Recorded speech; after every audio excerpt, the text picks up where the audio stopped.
नमस्कार फरीदाबाद में सौरभ भारद्वाज और एक बार फिर आप सभी को स्वतंत्रता दिवस की हार्दिक शुभकामनाएं।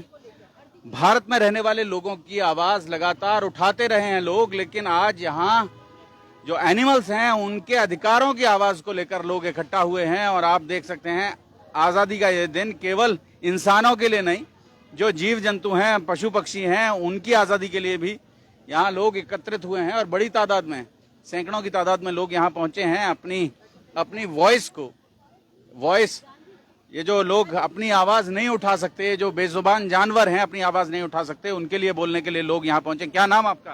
राधिका। राधिका। राधिका। राधिका, क्या है इशू, क्या है जिसको लेकर आज यहाँ पहुंचे हैं? क्या बताना चाहते हैं लोगों को आप?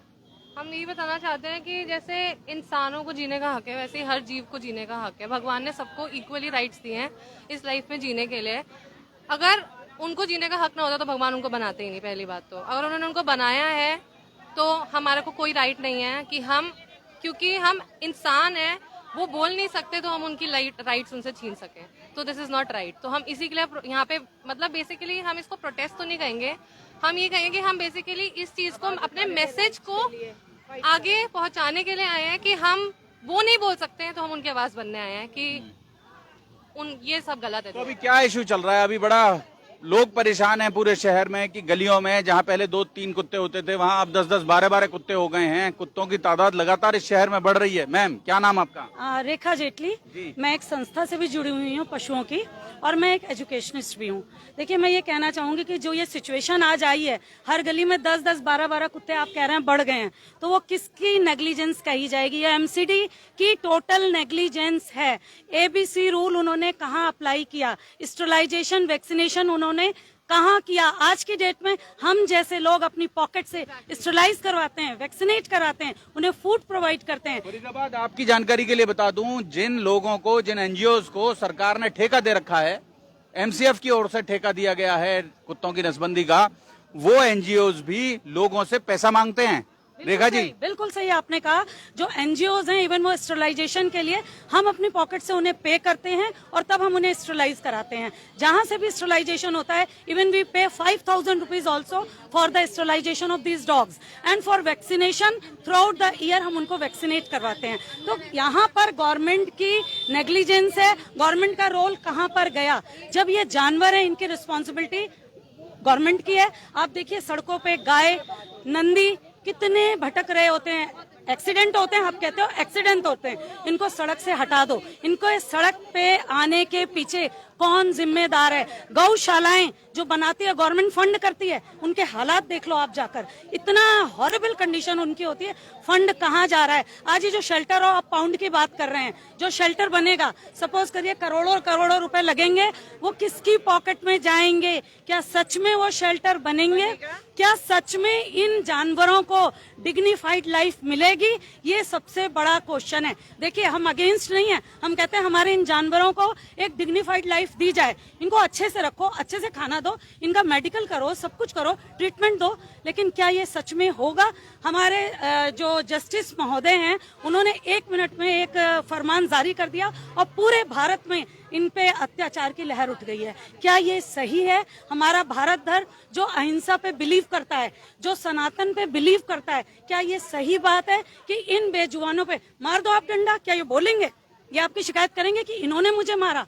कोई शिकायत नहीं करेंगे। ऐसे लोगों पे जस्टिस महोदय को वो केस नहीं दिख रहे हैं। एक से एक आतंकवादी पड़े हुए हैं, उनका केस आप स्यू मोटो कॉग्निजेंस लीजिए, एक से एक। हाँ, एक से हाँ।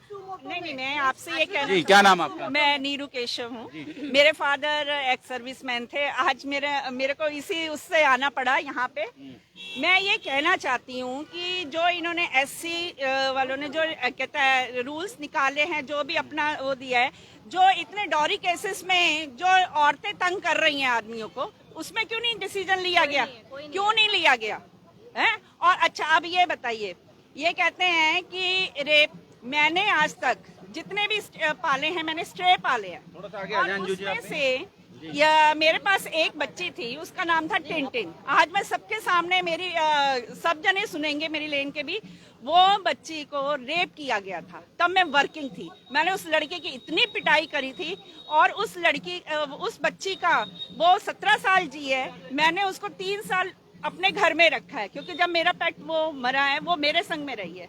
और उसके बाद में उसको इतनी प्रॉब्लम हुई है बाद में, और मैंने उस पर इतना खर्चा किया है बच्ची का, वो मेरे हाथ से बच्ची निकल गई, तब से मैंने प्रण कर लिया। एक सवाल है, उस रेपिस्ट को क्यों नहीं काटा कुत्ते ने? बिल्कुल, हाँ, अगर कुत्ता इतना मैं dangerous स्कूल है, से आई, तो क्यों नहीं काटा हाँ, उसने? तो ये हमने बताओ। पकड़ा है परसों राखी के एक दिन पहले रात में 1:30 बजे हमने एक बिच को पकड़ा है, उसके इतने इतने बच्चे थे, हार्डली 15 दिन के बच्चे, उसका रेप करा था एक इंसान रात में अंधेरे का फायदा उठा के। उस कुत्ते ने उसको क्यों नहीं काटा? उस आदमी को क्यों नहीं रेबीज हुआ? क्यों नहीं हुआ? अगर कुत्ते इतने डेंजरस है कुत्ते, तो उसको क्यों नहीं काटते? उनके साथ ऐसे हादसे कैसे हो जाते हैं? ऐसे लोगों के साथ क्यों नहीं होता? हम खाना खिलाएंगे, कह रही है कि हम अपना फीड अच्छे से देंगे। आपको पता है मेरे पास 6 डॉग्स हैं, 8,000 का महीने का खाना आता है, तब भी मैं पनीर वगैरह और ये सब भी, और वो भी मैं अभी वर्किंग नहीं हूँ, क्योंकि मैं अपनी मदर को देखती हूँ। मेरे ब्रदर सिस्टर सब जने वो मेरी हेल्प करते हैं, और कुछ मेरी रेन के भी हैं जो अच्छे से करते हैं।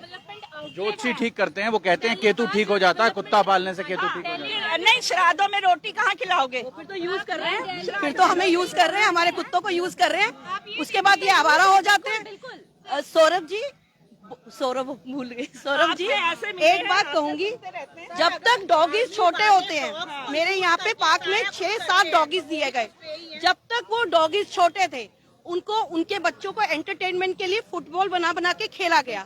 जैसे ही डॉगीज बड़े हो गए उनको बाहर निकाल दिया, किसी पे कुछ पानी डाल दिया, किसी पे गर्म पानी डाल दिया, एक कुत्ता बचा, एक डॉग बचा, मैंने बड़ी मुश्किल से उसको घर लेके आई।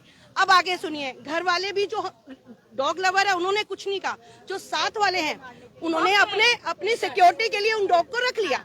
अब वो डॉग बड़े हो गए, उन्होंने बाहर से एक ब्रीड लेके आ गए। अब उन्होंने क्या किया, छतों के ऊपर कांच लगा लिए कि ये डॉग यहाँ ना रहे, क्योंकि वो मेरी जो बाहर की ब्रीड को काटेंगे। कांच पूरा का पूरा मैंने जिसको बचाया था उसका पूरा हो गया। फरीदाबाद, आप ये समझे, ये लड़ाई जो है ये देसी कुत्ता बनाम विदेशी कुत्ता भी है। नहीं, विदेशी कुत्ता तो वो अपने घर में लेते हैं, ये इनका बेड़ा करके। मैं वही कहना चाह रहा हूँ कि लोग पालने के लिए, एक मिनट, लोग पालने के लिए विदेशी नस्ल के कुत्ते बड़ी महंगी कीमत पर खरीद कर लाते हैं। एक इंडियन अडॉप्ट करें अपने घर में, घर में एक हमारा कुत्ते को अडॉप्ट एक करें। बात बताइए, हम लोग अपनी सैलरी में जॉब नहीं छोड़ सकती, मेरी इतनी हेल्थ प्रॉब्लम्स है, मैं जॉब सिर्फ इसलिए नहीं छोड़ती हूँ क्योंकि मुझे इन लोगों का ध्यान रखना पड़ता है।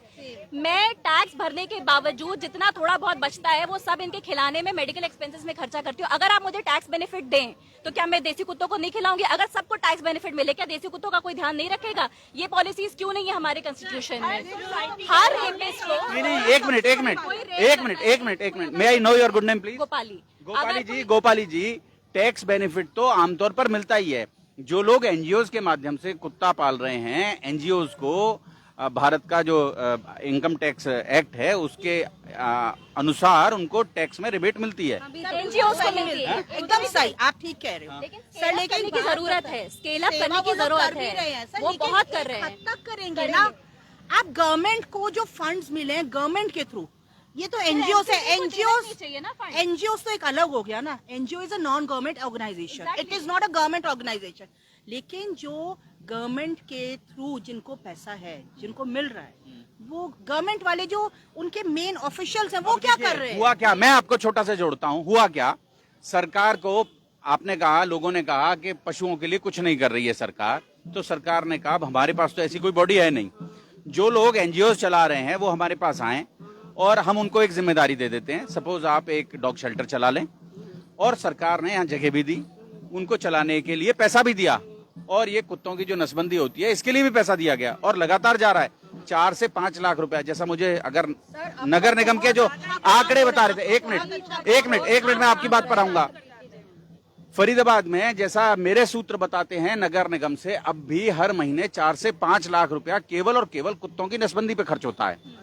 जब लोग अपने मोहल्ले से फोन करते हैं कि हमारे यहाँ कुत्ते हैं, इनकी नसबंदी कर दो, तो लोग क्या करते हैं, लोग ये करते हैं, एनजीओज वाले पैसा मांगते हैं, ऐसे आरोप हैं, लगातार आरोप। नहीं, इस टाइम जो हमारे यहाँ जो कर रही है ना Vrinda, she is an excellent person, जो without taking a single money. अभी 15 मिनट में इस पे 50 कमेंट आ जाएंगे, लोग कहेंगे हमसे पैसा लिया गया। अभी देख लेना आप।